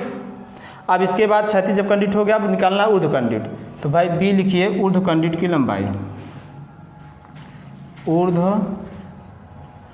कंडक्टर की लंबाई ज्ञात करना। अब ऊर्ध्व कंडक्टर कितनी जगह जाता है आपको बताया गया है। चलिए ऊर्ध्व कंडक्टर कितनी बार जाएगा, तो यहाँ लिख दे रहा है, चलो देखो भाई यहाँ पे लिख दिया जा रहा है, तो आपको बताया गया है। यहाँ तक दिख रहा है भाई, यहाँ तक दिख रहा है कि नहीं, चलिए यहीं लिख दे रहा है। यहाँ देखो पहले तो ये हो गया फर्स्ट, ठीक। फर्स्ट के बाद आप जानते हैं डीबी रहता है, और स्विच बोर्ड होता है। चलो डीबी का और ऊपर कर दो, यह है डीबी और ये क्या है, स्विच बोर्ड। भाई चूँकि वो दूरी नहीं दिख रही तो दूरी दिखाने के लिए हम ये तरीके अपनाएंगे। फिर उसके बाद क्षैतिज वायरिंग, ये क्या है, क्षैतिज वायरिंग है, ठीक। क्षैतिज वायरिंग के बाद छत होता है, क्षैतिज वायरिंग के बाद छत होता है। तो क्षैतिज वायरिंग के बाद अगर छत है तो छत पे कितना जाएंगे, पहले पूरी छत की ऊंचाई लिख लो, 4.5 मीटर है, ठीक। 4.5 मीटर छत है। आपको पता है वायरिंग जाती है 3.5 मीटर पे, डीबी होता है 1.5 मीटर पे, ठीक। और स्विच बोर्ड होता है 1.25 मीटर पे। ये क्लियर है भाई सभी को। अब 3.5 में से 1.5 निकाल देंगे तो ये बचेगा 2 मीटर, ये बचेगा भाई 2 मीटर आपका। तो मतलब ये 2 मीटर है, मतलब डीबी से क्षैतिज वायरिंग जाएंगे 2 मीटर। स्विच बोर्ड से 3.5 में से 1.25 घटाओगे तो 2.25 आएगा, तो 2.25 मीटर आएगा यहाँ पे, यह हो गया। अब चलो 4.5 मीटर है और 3.5 मीटर घटा दो तो 1 मीटर बचेगा। तो अर्थात जब भी हम क्षैतिज वायरिंग से छत पे जाएंगे उसको ऐड करेंगे 1 मीटर, क्लियर, 1 मीटर ऐड करेंगे। अब जितने लोग ये सोच रहे होंगे कि सर जी पंखा लटका है और उसके बाद ट्यूबलाइट लटका है तो उसकी दूरी की आप गणना नहीं किए हैं, तो आपको बता दें कनेक्शन केवल हम जहाँ तक जंक्शन बॉक्स से वहाँ तक किया जाता है। जब पंखा लगाया जाएगा तो वहाँ से वायर जोड़ के वो कनेक्शन कर दिया जाएगा।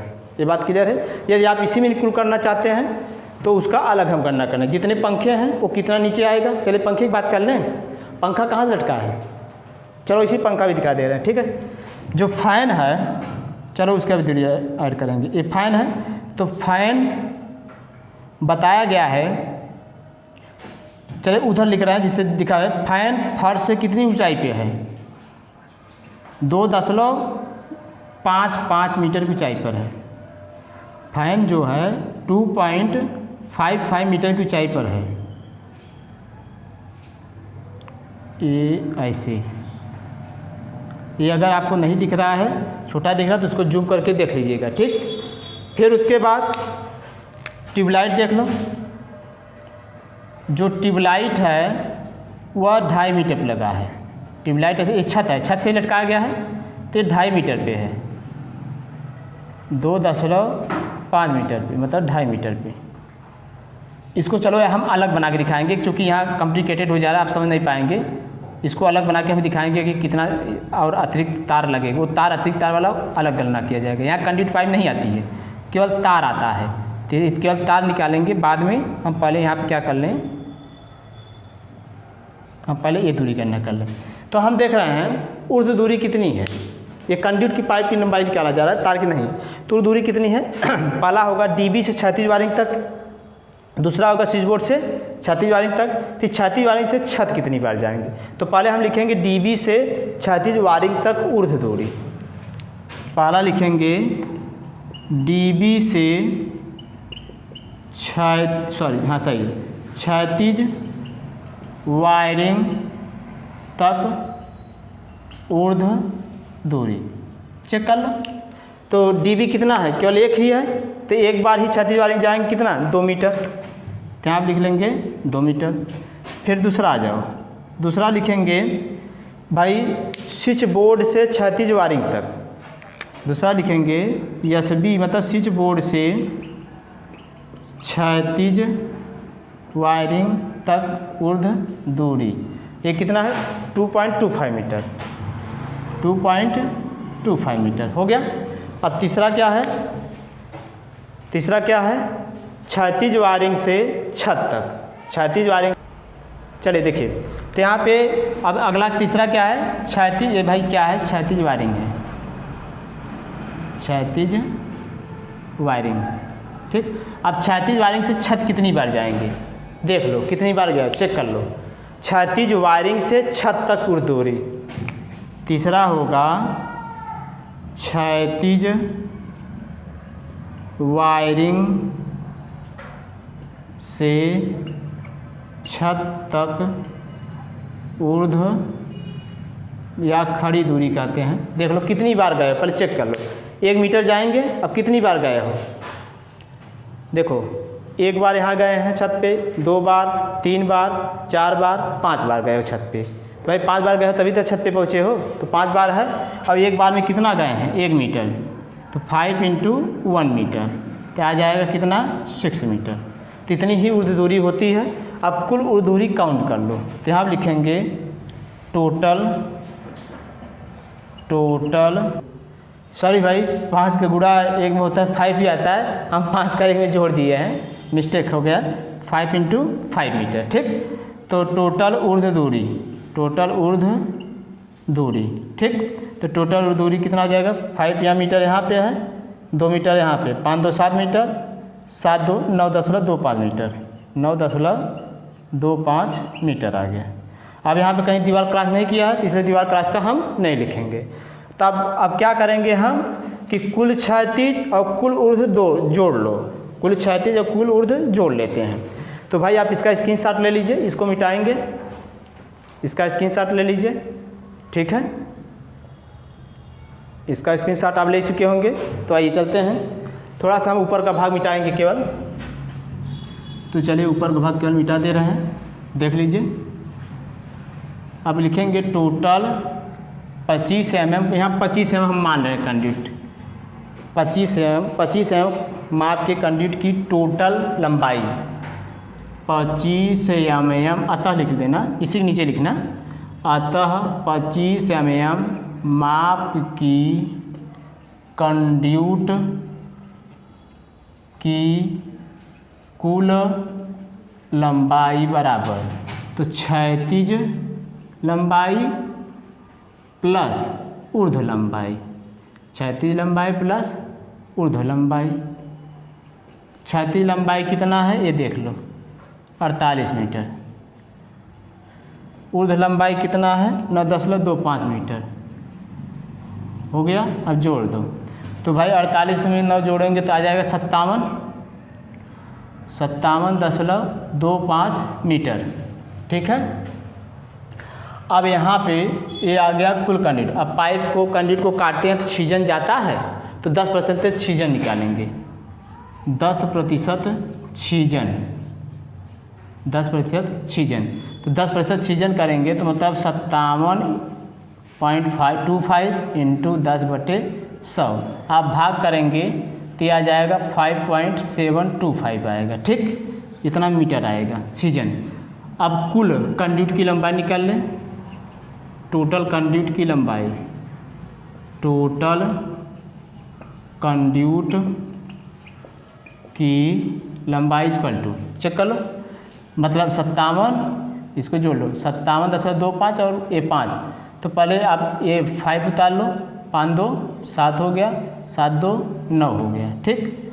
तब ये 62 आएगा, 57 5 जोड़ोगे 62 हो जाएगा, तो 62.97 मीटर टोटल कंडक्ट की लंबाई आ गई, ठीक।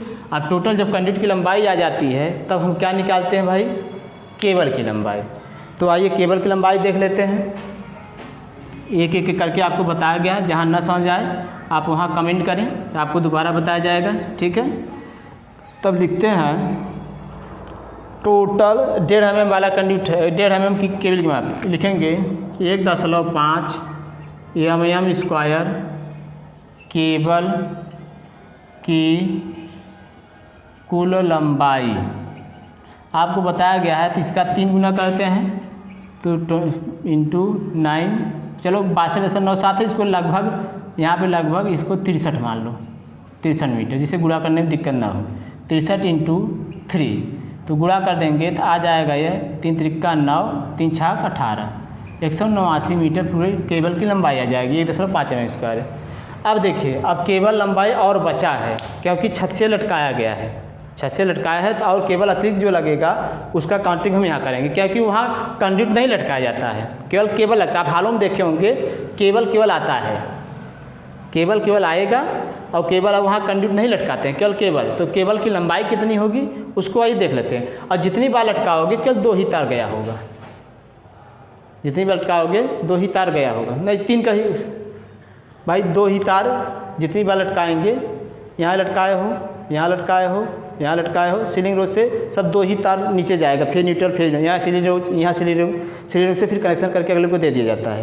तो ठीक है, 2 ही तार की गणना करके आप कर लेंगे। तो आइए देखते हैं, तो चलो आइए देखा जाए। तो देखेंगे, हाँ पहले चेक कर लो कितना, मतलब चलिए आइए देखते हैं। जैसे मान लो यह हो गया फर्श, यह है फर्श, फर्श के बाद क्या है, क्षैतिज वायरिंग है, फर्श के बाद ये क्षैतिज वायरिंग है। समझने के लिए भाई कितना मीटर नीचे जाएगा ये भी तो आपको पता रहे। क्षैतिज वायरिंग के बाद ये क्या है, छत है। क्लियर। अब देखिए छत से क्या लटका है, फैन लटका है, और क्या लटका है, ट्यूबलाइट लटका है। तो कितना मीटर नीचे लटका है उसकी हमको दूरी ज्ञात करनी है। ठीक, तो भैया छत कितना है, 4.5 मीटर ऊंचा है छत। क्लियर, 4.5 मीटर ऊंचा छत है। फैन बताया गया है कि फैन फर्श से कितनी ऊंचाई पर है, 2.55 मीटर ऊंचाई पे, 2.55 मीटर ऊंचाई पे है। ठीक, और उसके बाद ट्यूबलाइट कितनी ऊंचाई पर है, यह है 2.5 मीटर पर, 2.5 मीटर ऊंचाई पे। ऑल राइट, यह हो गया।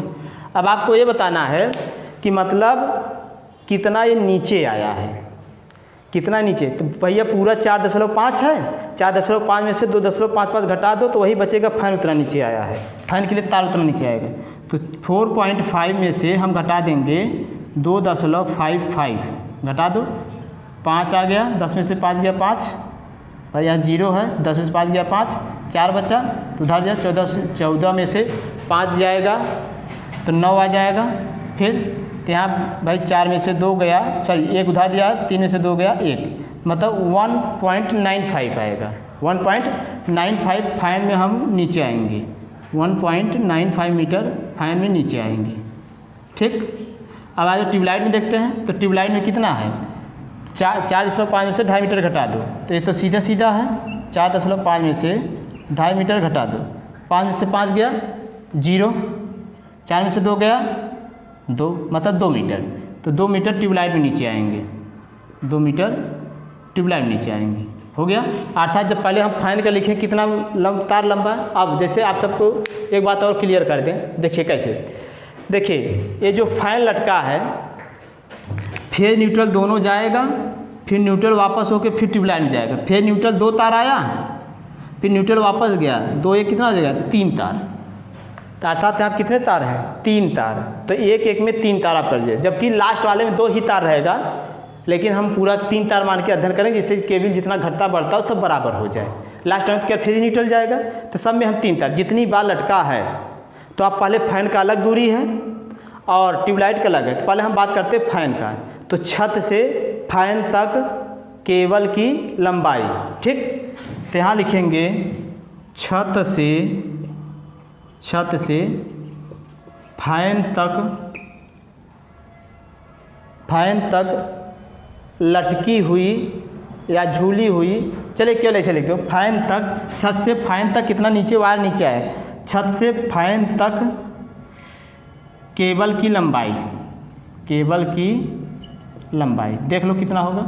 तो भाई एक बार में कितना आ रहा है 1.95, और कितने फैन हैं जोड़ लो, 1 2 3 4 5, 5 दूना 10 फैन।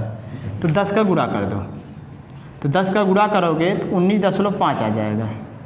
यह हो गया। अब इसके बाद आ जाए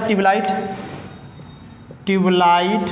भाई छत पे ऊपर नहीं लगता है, छत से लटकाया ही जाता है ट्यूबलाइट। छत 405 मीटर, प्रकाश नीचे नहीं आ पाएगा। जब लटकाएंगे भाई केबल लगेगा तो उसकी लंबाई हम निकालेंगे। तो इसलिए छत वाले में, हाल वाले में ऐसा किया जाएगा, ठीक है। तो ट्यूबलाइट से, सॉरी, छत से कहाँ तक, ट्यूबलाइट तक, छत से ट्यूबलाइट तक केबल की लंबाई इक्वल टू, तो कितना एक बार में जा रहा है 2 मीटर, और कुल कितना ट्यूबलाइट है 10 है, 1 2 3 4 5 दूना 10, इसमें भी 10 का गुणा कर दो, 10 दूना 20 मीटर। यह हो गया। तो मतलब अब कुल केबल की लंबाई कितनी हो जाएगी, यहाँ निकालो 189 और 19.5 और 20 मीटर और जोड़ दोगे। तो अब लिखोगे, इसको मिटा दे रहे हैं, ये तो घटाया गया है, ठीक है। अब लिखेंगे अतः 1.5 mm² केबल की कुल लंबाई इक्वल टू, उसे लिखो 189 19.5 प्लस 20 जोड़ दो। तो भैया जोड़ेंगे इसको भी, अगर हम 20 मान लें तो 20 20 40 हो जाएगा। तो इसको हम क्या कर रहे हैं, 90 मान लें तो 9 × 13 मतलब 230, मतलब 229.5 आएगा। आप सब घटा के देख लीजिएगा, 229.5 आएगा। गलती होगी तो सही कर लीजिएगा। देखिए यहाँ पे क्या दिक्कत है भाई, अभी हम सब ने ये देखा कि जब ये फैन लटका है तो फिर न्यूट्रल इसमें जाएगा, जैसे फिर न्यूट्रल जाएगा फिर न्यूट्रल वापस आएगा, 3 तार इसमें, फिर वही काम 3 तार इसमें, तो अर्थात जितने इधर वाले हैं सब में 3 तार हैं, और जबकि लास्ट वाले में 2 तार हैं। तो यहाँ पे हम आपको क्या करेंगे कि जो कैलकुलेशन करेंगे, जैसे यहाँ लिखे हैं छत से ट्यूबलाइट तक केबल की लंबाई निकाले हो, तो आपने क्या किया कि 10 ट्यूबलाइट हैं, 10 ट्यूबलाइट लिख लिए, और 2 मीटर नीचे आए हैं वो लिख लिए। अब कितने तार हैं ये तो निकाले एक तार के लिए, ये निकाले हो एक तार कितना है, जबकि वहाँ पे 3 तार हैं। कितने हैं, 3 तार हैं, लेकिन 5 ट्यूबलाइटों में केवल 2 तार है, तो 5 ट्यूबलाइट पहले से हटा दो। तो यहाँ केवल लिख लो आप 5 ही ट्यूबलाइट, 5 ट्यूबलाइट में 2 ही तार है, और इसमें 3 का गुणा करो, तो 3 दूना 6, 6 पंजे 30। भाई ये मिस्टेक हुआ था, इसको सुधार लो क्योंकि हम भूल गए थे, आप गलती न करें। और फिर इसी के नीचे आ जाइए, इसी के नीचे लिख लीजिए, आप लिखेंगे छत से कितने ट्यूबलाइट के लिए, 5 ट्यूबलाइट। इसी प्रकार यहाँ लिखिए, इसी प्रकार 5 ट्यूबलाइट हेतु, जो लास्ट में है 5 ट्यूबलाइट, ये वाला लास्ट के लिए केवल फेज न्यूट्रल जाएगा, 2 तार है, तो भाई 2 है, सॉरी 5 ट्यूबलाइट है, और एक बार में 2 मीटर आया है, फिर इनटू, और इससे 2 तार है, 2 तार इससे गए, फिर न्यूट्रल गया, फिर न्यूट्रल इससे गया, तो 2 का गुणा कर दो, तो हो जाएगा 5 दूना 10, 10 दूना 20 मीटर। ये हो गया, अब सही है, थोड़ा यही मिस्टेक हुआ था। अब आ जाओ इसी प्रकार फैन का, तो लिखेंगे छत से, ये देखो छत से फैन यहाँ लिखा गया है, छत से यहाँ फैन लिखा गया है, तो फैन में सब में 3 तार है। देखो फिर न्यूट्रल जाएगा, फिर न्यूट्रल वापस आएगा, फिर न्यूट्रल जाएगा, तो प्रत्येक में ऐसे जाएगा, तो कुल 10 फैन में है, तो 10 फैन में 3 तार है, तो यहाँ 3 का गुणा कर दो, ठीक, तो यहाँ 3 का गुणा कर दो। तो भैया 3 का गुणा करेंगे तो चलो 3 पचे 15, 3 9 27, 27 1 28, 3 के 3, 3 2 5, यह हो गया। अब एक अंक 58.5 मीटर हो गया, ठीक। तो इस प्रकार अब हमारा सही है। ये भाई जो 3 है, 3 मतलब तार की संख्या है, इसमें 3 तार लटका है, ठीक है। तो अब जोड़ लो, अब लिखेंगे यहाँ पे टोटल जोड़ लो, कौन सी केबल है, 1.5 mm²। भाई मिस्टेक हो जाता है सबसे, केबल की कुल लंबाई, यदि आप इसका न गुणा करेंगे तो भी कोई दिक्कत, लेकिन आपको अगर पता है तो गुणा कर दीजिए, ठीक है। 1.5 mm² केबल की कुल लंबाई कितना है, 189 है। जोड़ो भाई, 189 जोड़ते रहो, 189 प्लस यहाँ पे है 58.5 प्लस 58.5 है, 58.5 प्लस 30 मीटर प्लस 20 मीटर। जोड़ लो भाई, जोड़ लो, कितना आया बताओ जल्दी से, कितना हो गया भाई, 30 20 50, 50 50 100, 289, 297.5, 297.5 मीटर, ये आ गया कुल केबल की लंबाई। और जबकि आपको पता है अभी 2.5 mm² वाला केबल है, तो 2.5 mm² वाला यहाँ लिख दो, 2.5 mm² केबल की कुल लंबाई, ये तो भाई 0.5 मीटर होता है, क्योंकि MSBDB की 0.5 मीटर ही होता है, इसका कोई दिक्कत नहीं। तो यह हो गया हमारा भाई कैसे कंडक्ट के माध्यम से हम केबल की लंबाई निकालेंगे। अगर ये छत से न लटकाए होते, वही छत पे रहता है, तब ये वाला हम जो लास्ट में गणना किए हैं इसकी गणना न करते, डायरेक्ट हम यही लिख देते। ठीक है, तो इस प्रकार हमने देखा कि कैसे कंडक्ट बिना सिंगल आने में कंडक्ट की लंबाई केबल की लंबाई निकालते हैं। ठीक है, यहाँ पावर सर्किट नहीं, इसलिए पावर सर्किट नहीं निकाला। अगर पावर सर्किट होता तो इसमें 2 का गुणा कर देते। ठीक, तो भाई आप सभी लोग, अब पेपर नज़दीक आ गया है। अब इस वीडियो को एक बार देखने के बाद अपने दिमाग में एक बार रिवाइज़ कर लीजिएगा। ठीक है, और इस वीडियो को जितना जितना हो लाइक करें, सब्सक्राइब करें और शेयर करें।